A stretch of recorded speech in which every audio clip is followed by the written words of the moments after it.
It was just another ordinary Tuesday evening in our household, the kind where you're winding down from the day's work, thinking about what to cook for dinner, and maybe catch up on some TV shows you've missed. Mike, my husband of 20 years, was lounging on the sofa, flicking through channels, while I was in the kitchen pondering whether spaghetti or chicken salad would be the lesser of two evils for our waistlines.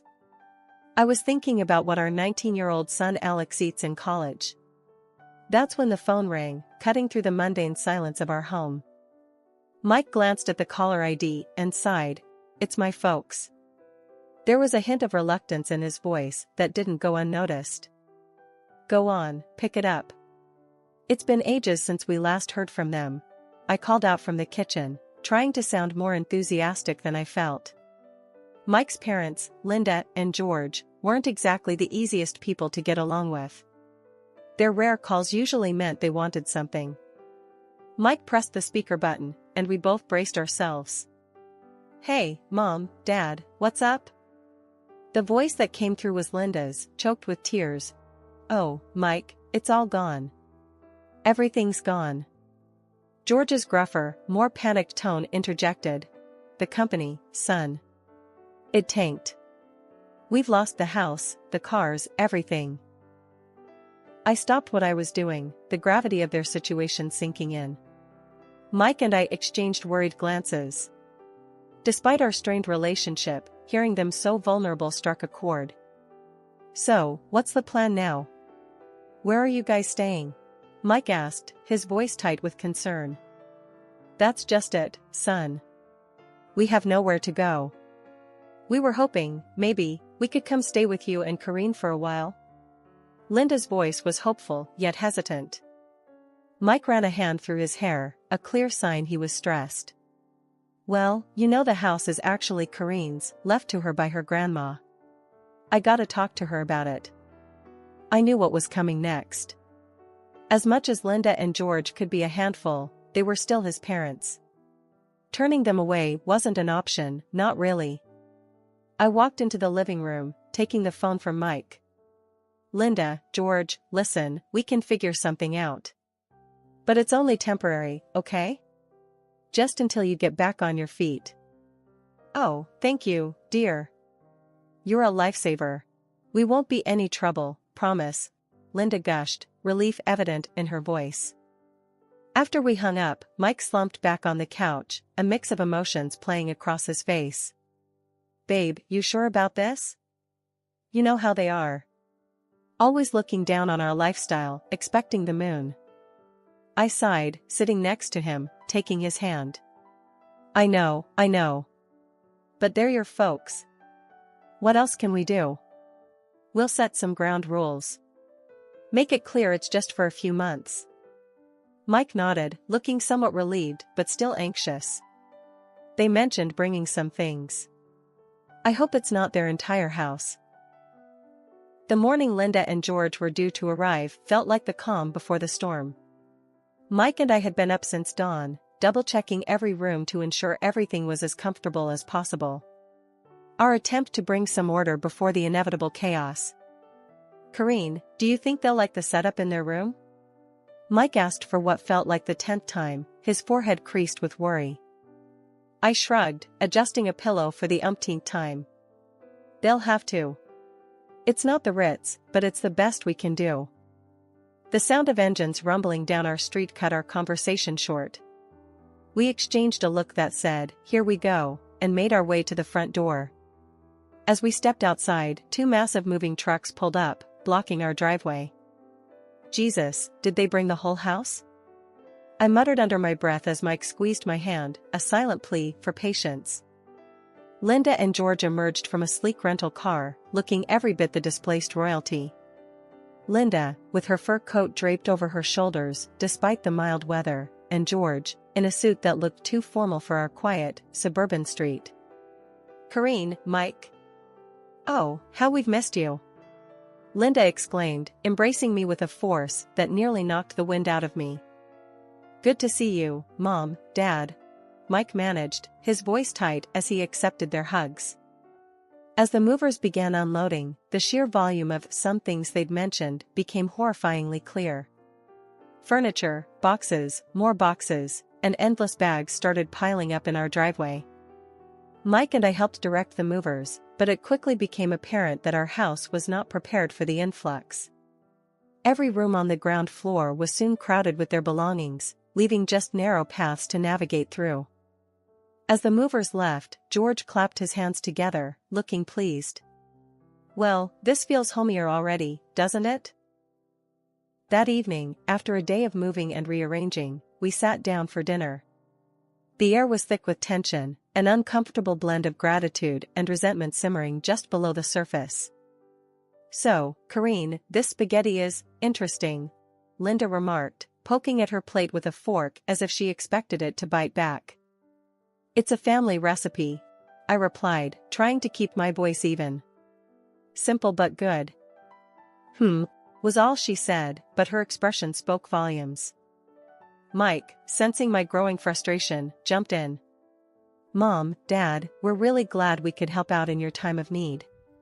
But we need to remember we're all in this together. It's going to be a bit of an adjustment for everyone." The conversation stumbled along, a clumsy dance around the obvious elephants in the room. After dinner, as we were clearing the table, Mike pulled me aside. "Karine, this is going to be harder than we thought," he whispered, his eyes filled with concern. I sighed, leaning into him. "We knew it wouldn't be easy. But we'll make it work. Somehow."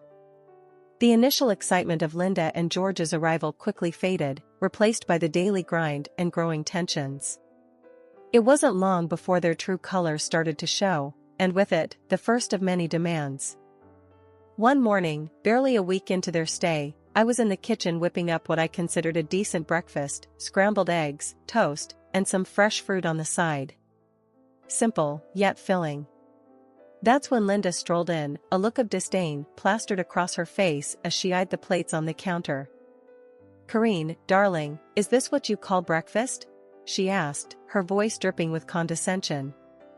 I turned, forcing a smile. "It's what we usually have. Keeps us going until lunch." Linda scoffed, waving her hand dismissively. No, this won't do at all." Back in our house, we had freshly squeezed orange juice, croissants, and sometimes even smoked salmon for breakfast. "You must try a bit harder, dear." I felt a knot form in my stomach, frustration bubbling up. "Linda, you know we're not living in luxury here. This is what we eat. If you'd like something else, you're welcome to make it." The rest of the meal passed in awkward silence, the air thick with unspoken words. Mike caught my eye, giving me a sympathetic look that said he'd handle it later. But breakfast was just the beginning. Later that week, George approached me as I was sorting the laundry, a list in hand. "Karine, we need to talk about the groceries. This list here," he said, waving the paper in front of me, "is what Linda and I usually enjoy. We've been very accommodating, but it's time we return to some semblance of our normal lifestyle." I took the list, my eyes widening as I scanned the items. Marbled steaks, exotic fruits, imported cheeses. The price of these items would blow our grocery budget out of the water. "George, you do realize we're on a budget, right? We can't afford these things on a regular basis." He frowned, crossing his arms. "Well, you'll just have to make do, won't you? We can't be expected to live like this. It's beneath us." I was at a loss for words. The audacity of their demands, their complete disregard for our situation, it was all too much. That night, I vented to Mike, my patience wearing thin. He promised he would talk to them. But talking seemed to do little good. Linda and George remained firmly planted in their bubble of entitlement, making life increasingly difficult for us. The breaking point came when Linda refused to eat the chicken casserole I had prepared for dinner, calling it peasant food. She demanded we order takeout from a pricey restaurant instead. "Listen, Linda, we're doing our best here," I snapped, my patience finally gone. "This is what we're having. If you don't like it, then I'm sorry, but that's just too bad." Her face went red, and for a moment, I thought she might actually explode. This is no way to treat your guests, Karine. We are your elders, and you should be showing us more respect. Mike stepped in, his tone firm. Mom, Dad, you're not guests. You're living here because you have nowhere else to go. Karine's right. We can't afford to eat out or buy expensive groceries. You need to respect that this is our home and our rules. The conversation ended with Linda storming off to her room, George following closely behind, muttering about ungrateful children. A whole month had gone by since Linda and George turned our lives upside down. It started with them making a scene at breakfast one morning, both of them clutching their stomachs and making a big show of how our average food was wreaking havoc on their digestion. This bread, it's like eating cardboard. And don't get me started on the eggs. My stomach's been in knots. Linda complained, her voice teetering between a whine and a demand. George chimed in with a groan, I haven't felt right since we got here. We need proper food, not this peasant fare. Feeling cornered and wanting to keep the peace, I caved. I started buying the fanciest groceries I could find for them, while Mike and I resorted to fast food just to save on costs. Fast forward a month, and I'm sitting at the kitchen table, receipts scattered in front of me. My heart sank as I tallied up the numbers. We were spending double on groceries compared to before Linda and George's arrival. And that wasn't even touching on the water bill, which had skyrocketed thanks to Linda's newfound love for long, luxurious baths. Enough was enough. That evening, as I served dinner, the contrast couldn't have been starker. Linda and George were tucking into their gourmet dishes, while Mike and I nibbled on cheap takeout. My frustration boiled over. Listen up, I started, my voice steady but firm. This can't go on. We're blowing through our budget trying to cater to your tastes. From now on, we're all eating the same food. No more special treatment. Linda looked up, her fork paused midair. You can't be serious. This food is the only thing keeping our health from plummeting in this hovel. George nodded in agreement. Exactly. You expect us to eat fast food? That's absurd. You're being incredibly selfish and lazy, Karine. Their words stung, but I was past caring about their opinions. Before I could retort, Mike slammed his fist down on the table, a rare show of anger from him. That's enough, he barked. You're living under our roof, in Karine's house. You will show her respect. She's been bending over backward to accommodate you, and this is how you repay her? No more. Either you start eating what we provide, or you can find somewhere else to live. The room went silent, the tension thick enough to cut with a knife. Linda and George exchanged a look, then silently returned to their meal. The day after the big blow-up, things escalated in a way I couldn't have imagined. It started with a knock at the door, mid-morning. I was in the middle of tidying up the living room, Mike having gone out to run some errands. The delivery guy, a young lad probably in his early 20s, stood there with a smirk, holding a stack of fancy-looking food boxes. Delivery for Karine, he announced, thrusting the boxes into my arms before I could even open my mouth. Confused, I stared down at the assortment of gourmet meals, the kind that cost an arm and a leg from the high-end place downtown. There's been some mistake. I didn't order this. Just then, Linda breezed in, a smug smile on her face. Oh, those are for us. I couldn't stomach another day of that dreadful food you've been serving. I was flabbergasted. And how do you plan on paying for this? I asked, trying to keep my cool. Linda waved a dismissive hand. Oh, don't worry, dear. It's on you. Consider it a thank you for our stay. Fury bubbled up inside me, but before I could confront her further, the phone rang. It was Mike, checking in. I quickly explained the situation, my voice shaking with anger. Stay calm. I'll handle it when I get back, he said, his tone tight with frustration. But staying calm was easier said than done.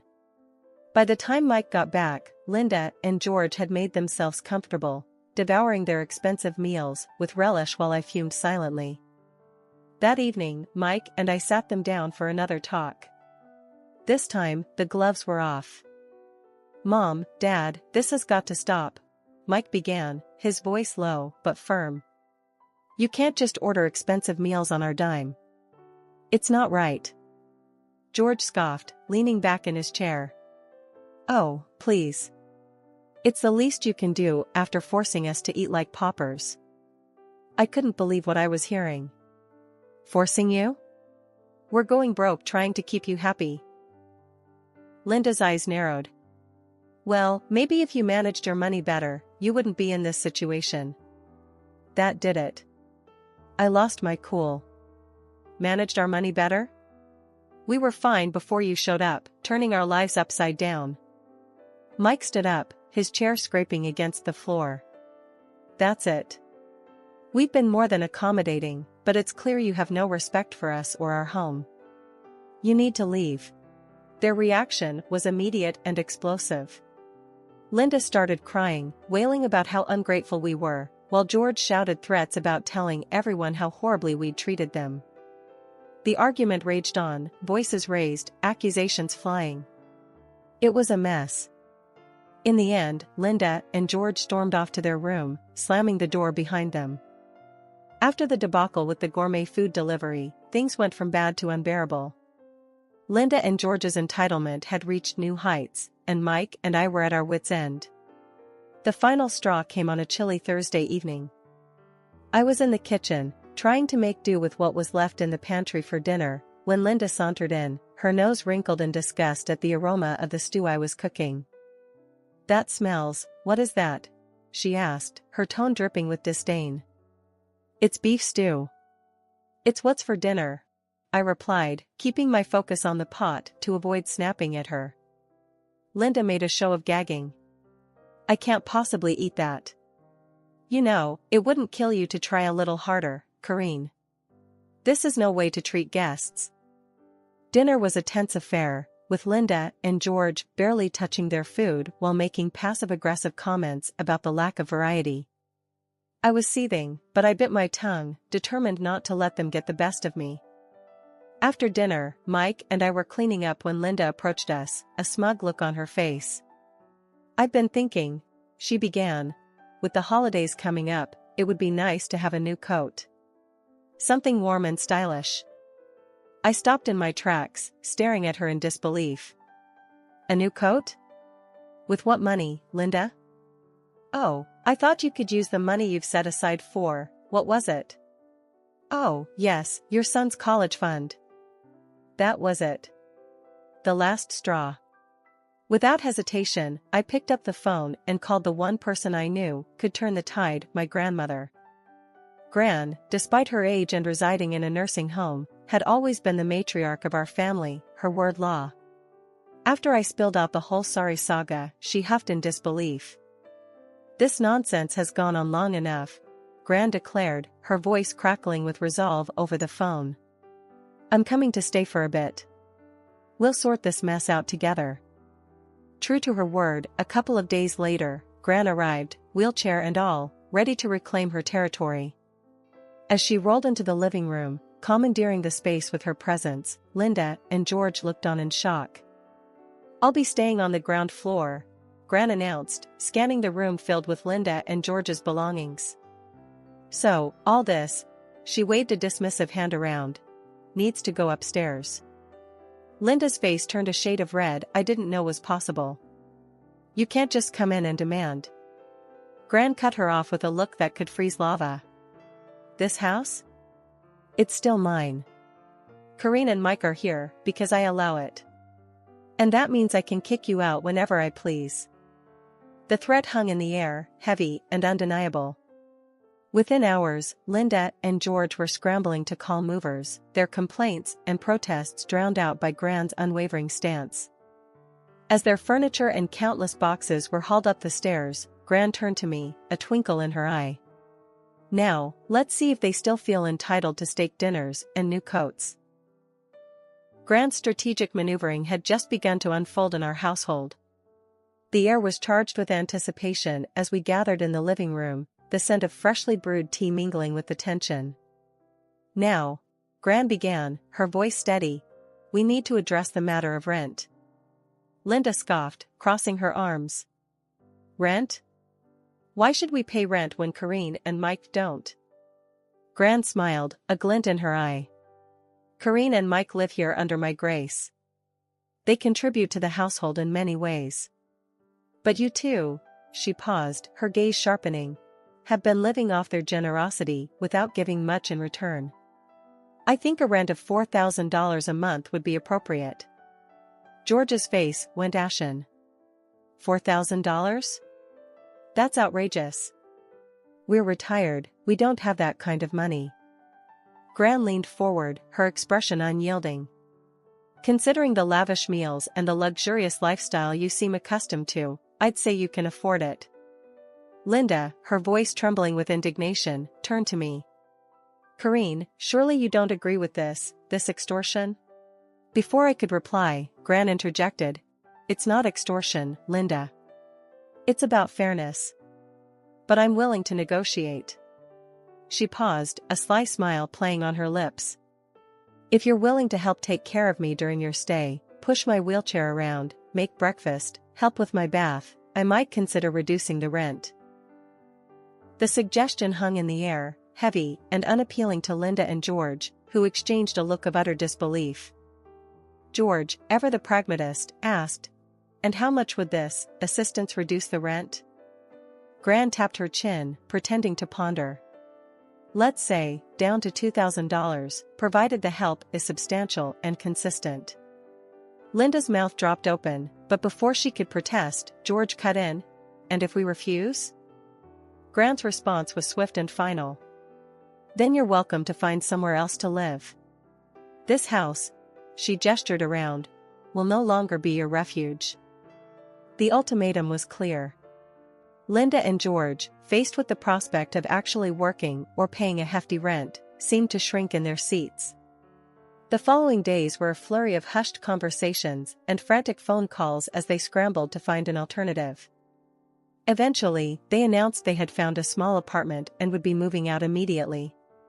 The process was swift, their belongings packed and removed with a speed that suggested eagerness to leave the situation behind. As their car disappeared down the driveway, Gran turned to Mike and me, her expression softening. "I know it was tough, but it was necessary. You two need your space, and they need to stand on their own." Mike wrapped an arm around Gran, gratitude in his eyes. "Gran, you've done more for us than we could ever repay." "Thank you."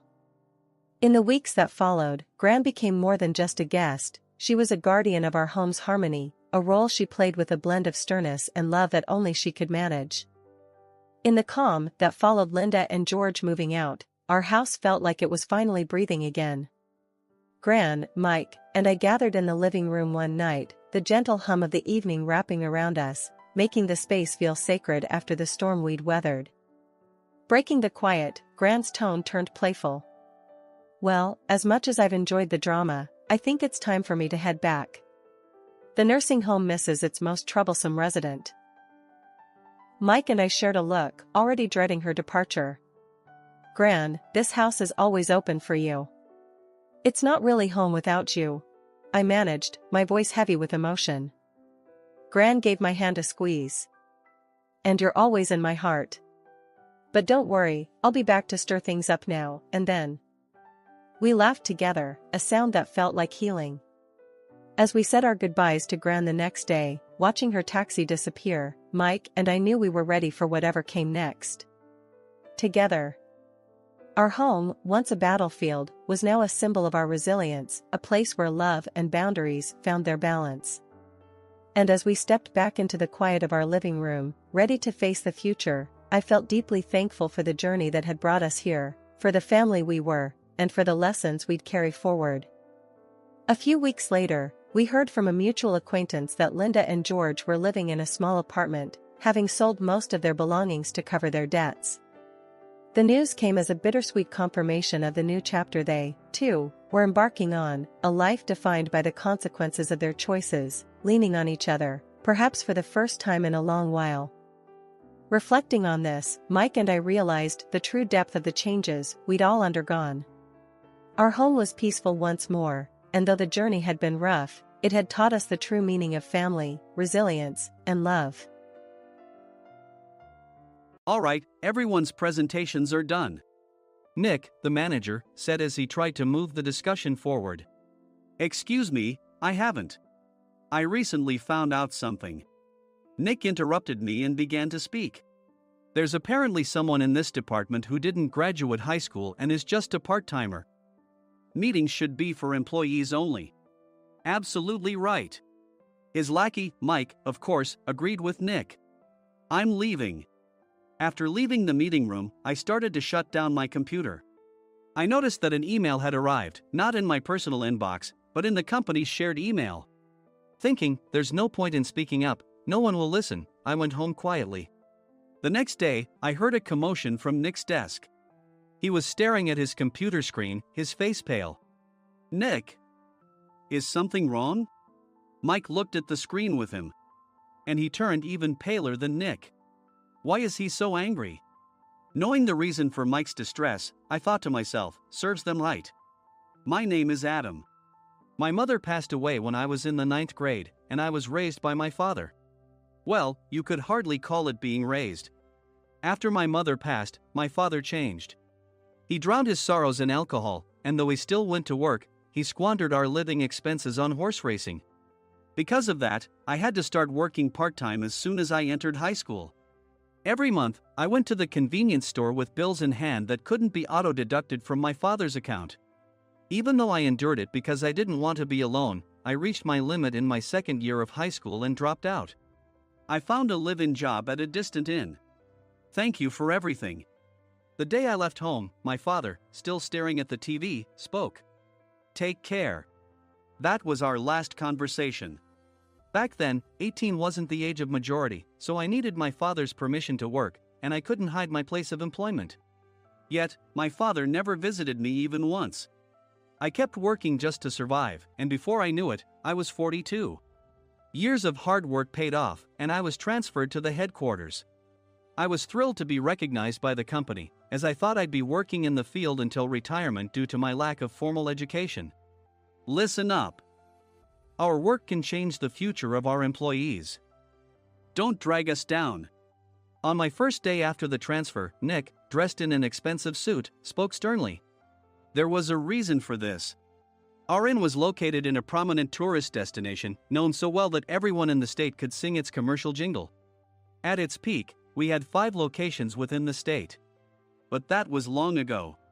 Due to financial difficulties and aging facilities, only the place where I had worked for many years and the original establishment remained. I was prepared to lose my job anytime, but now there was a glimmer of hope. With the rise of social media, the tourist area where the inn was located started gaining attention again. Depending on how hard the sales department, where I was transferred, worked, we could either thrive or be forced to give up this prime location to the new hotel chains continuously popping up. For Nick, who had switched careers from another industry to strengthen our sales, this was a battle he couldn't afford to lose. I understood why he had to be strict. I will do my best. Nick sneered at my enthusiastic declaration. Did you not hear what I said? I'm sorry. I thought I was listening carefully.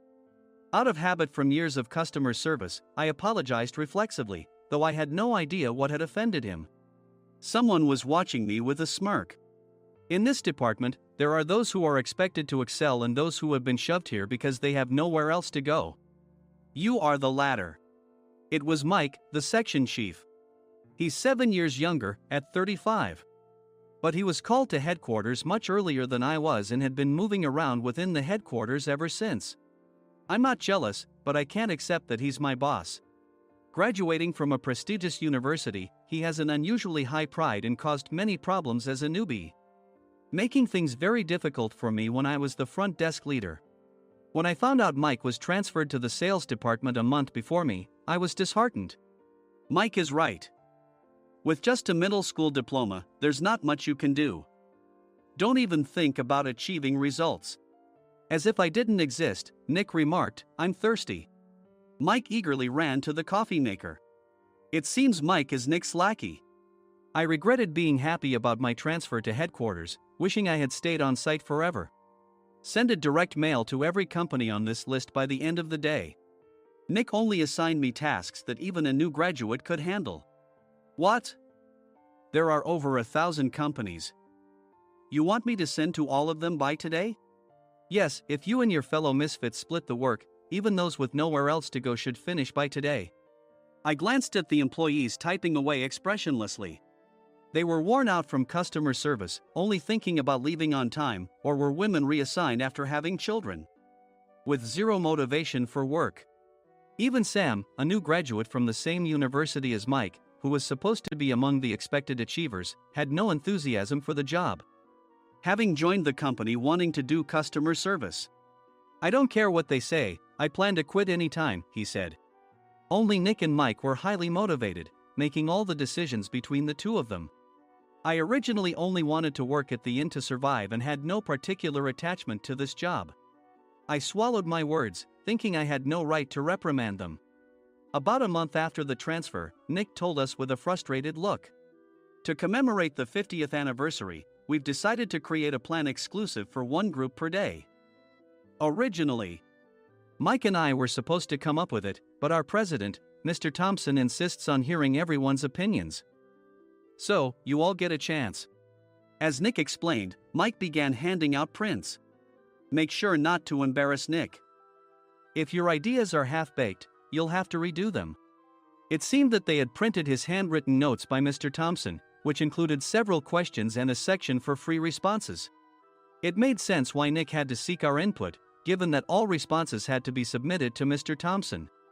We were given a week to think about it, and a meeting was scheduled to compile our ideas. My plan is to let guests enjoy both the old and modern America. Nick began the presentations. Guests would watch a master confectioner at a nearby traditional sweet shop make sweets in front of them. The welcome drink would be premium tea in a bottle. Nick's plan was certainly attractive. After his presentation, Nick called on us to present in the order we were seated. Just as I stood up for my turn. All right, everyone's presentations are done. Excuse me, I haven't. I recently found out something. Nick interrupted me. There's someone in this department who didn't graduate high school and is just a part-timer. He was likely talking about me.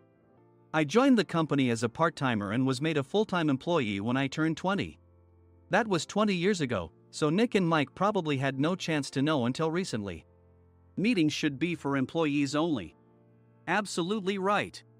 After that, Nick kept creating opportunities to solicit everyone's opinions, purposefully excluding me from speaking. The meeting unexpectedly heated up and went past the scheduled end time. A few people asked to leave, and the discussion continued with the remaining few.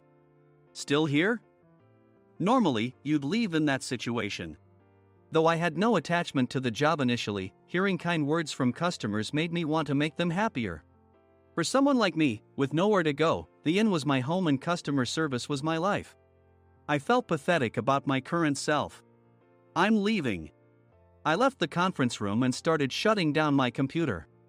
I noticed an email had arrived, not in my personal inbox, but in the company's shared email. Thinking no one would listen to what I had to say anyway, I quietly went home. The next day, while preparing the DM as instructed, I heard a commotion from Nick's desk. In his haste to stand up, he hit his knee on the desk. He stared at his computer screen, his face pale. Nick! What's wrong? Mike, thinking he should be the first to rush over, approached Nick while still wearing his coat. He peered at the screen with Nick. And he turned even paler than Nick. Why is he so angry? Who is responsible for this company? Nick, more irritated than ever, asked, and Mike answered without checking. Probably Sam. Sam wasn't there because he was attending a morning training session for new hires. Nick gave up on getting angry and returned his gaze to the screen. They were looking at an email that arrived right after the end of the working day yesterday. Apparently, no one, including me, had checked it before leaving. The email was from a large company that used us for their annual employee trips. The president and executives of that company also frequently used our services personally. President of the company, Mr. Mason himself, had declared that neither he nor his company would ever use our services again. Well, some companies cancel their employee trips or stop using our services due to financial struggles. Let's just move on. Mike kept wiping the sweat from his forehead with a handkerchief. Knowing why Mike was so agitated, I quietly watched their interaction. Do you know how much revenue we get from that company? We can find other guests to fill the rooms, but we'll lose the banquet costs, gift shop revenue, rental car fees, and more. Moreover, the gifts were supposed to be prepared by the traditional confectionery shop involved in Nick's proposed plan. If it's known that we incurred such a huge loss at this critical time, Nick's position in the company would be jeopardized. Nick took a deep breath, seemingly trying to calm himself. All right, Mike. Go to New York right now and apologize to Mr. Mason. What? You're coming with me, right? I have urgent work to do. I trust you, which is why I'm entrusting this to you. Please. Mike, believing Nick's sincerity, agreed with a determined look on his face, saying, yes. That's Nick for you. Even if Mike went to apologize, Nick would shift all the blame onto him if the client didn't change their mind. Well, it was Mike's fault to begin with, so it served him right. About 3 hours later, Sam answered a call from somewhere and repeatedly apologized, saying, I'm very sorry. Everyone watched to see what was happening. After ending the call, he informed Nick with a weary tone. When Mike arrived at the client's company, he only made things worse, further infuriating Mr. Mason. He was demanding, get his boss here immediately.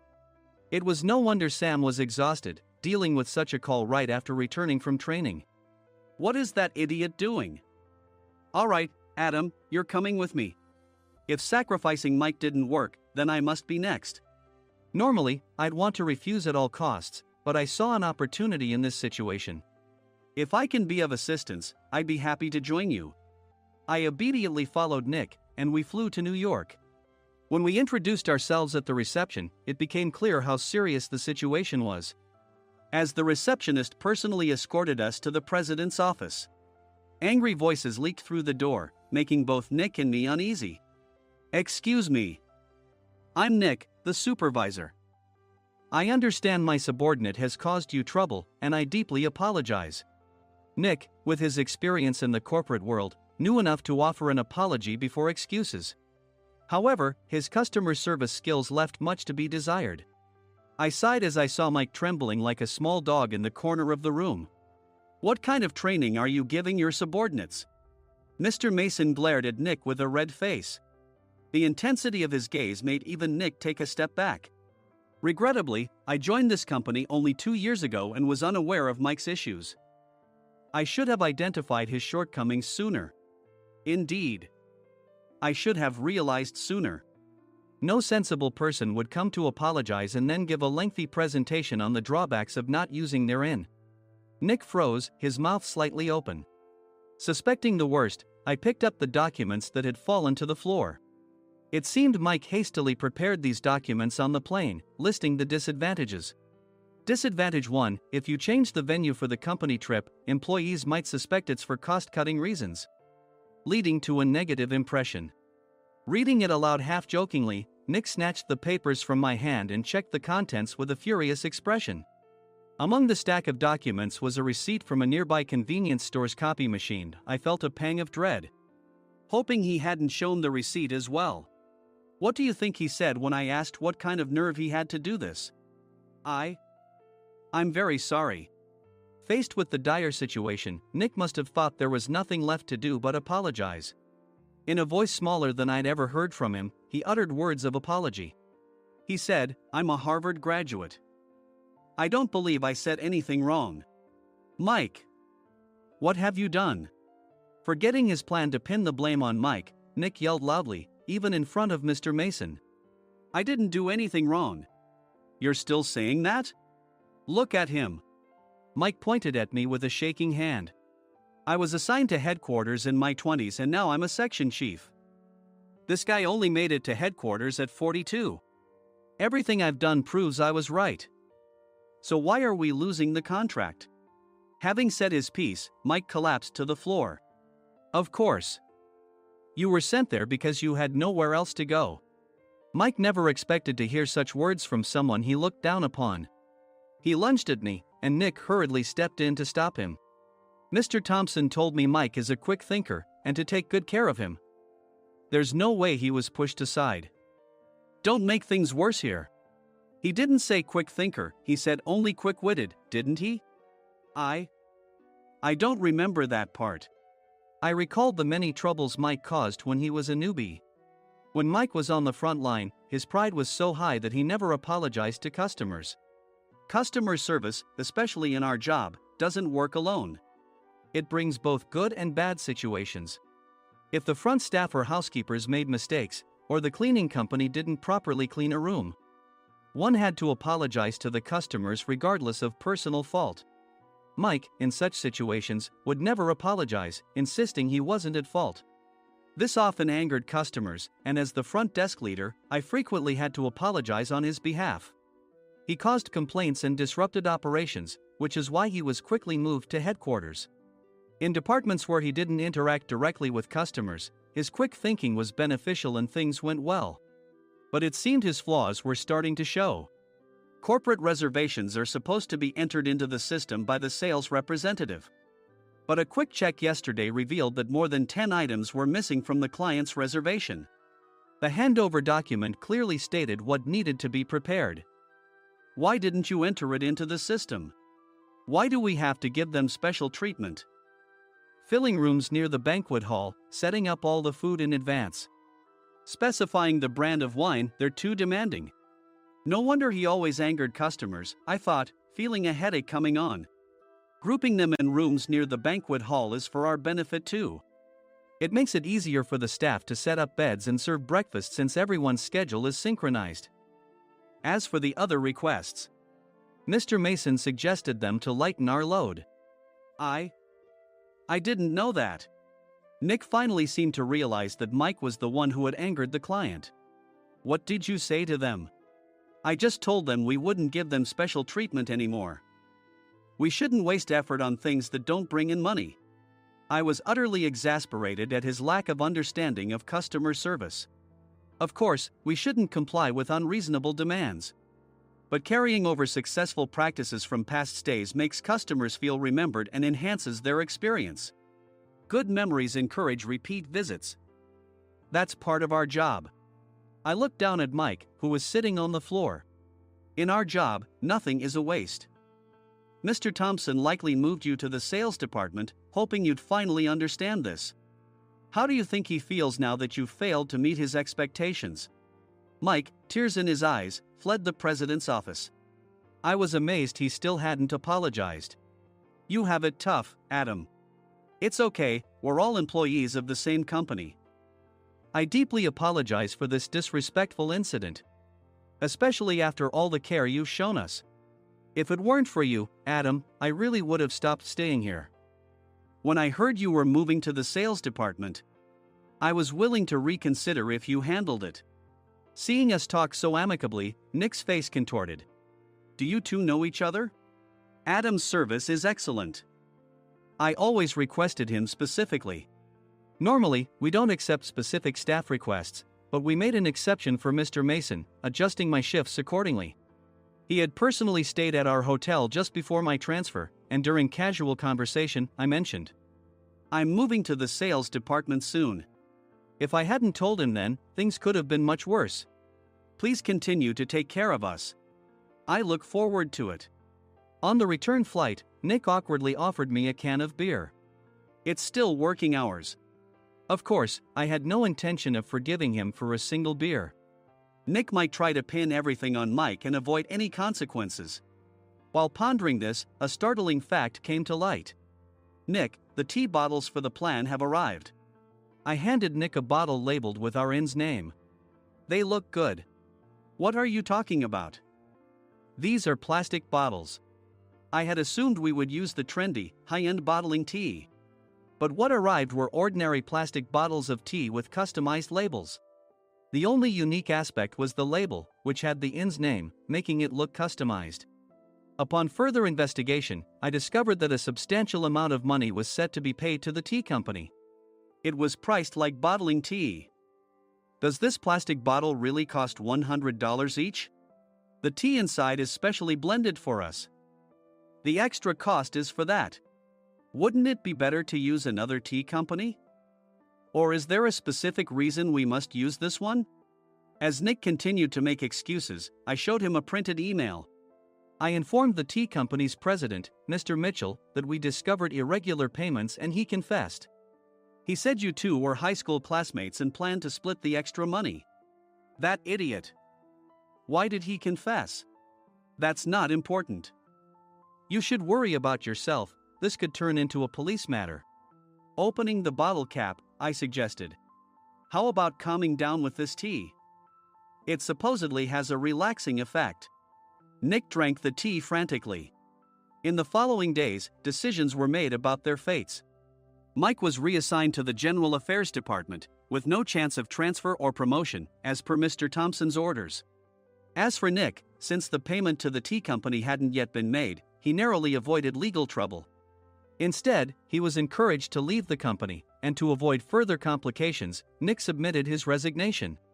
Rumor has it that connections between HR departments have made it difficult for him to find new employment. Even though it was good to have those two gone, something unexpected happened in the sales department. Everyone became motivated and united in refining the 50th anniversary plan. In the end, my plan was adopted. We collaborated with the Tourist Information Center to provide personalized guides. The plan, tailored to the number of guests, was truly special for the 50th anniversary. Hey, is Adam's family coming to stay?